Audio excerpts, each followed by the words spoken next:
Rondo from a flute concerto by Johann van Hal. Bruno Meyer was the flutist with the Prague Chamber Orchestra.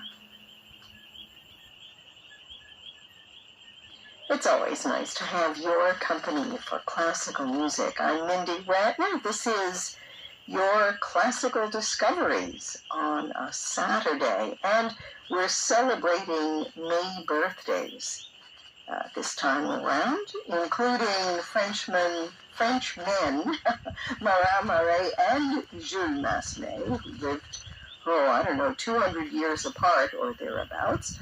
Also Tchaikovsky, who, like Brahms, was born on the 7th of May, although he was a few years younger than the German composer. He was born in 1840, and we have a recording that was made live in concert by the Minnesota Orchestra, conductor Osmovenska, and pianist Stephen Huff. Tchaikovsky's first piano concerto is on the way in just a few minutes.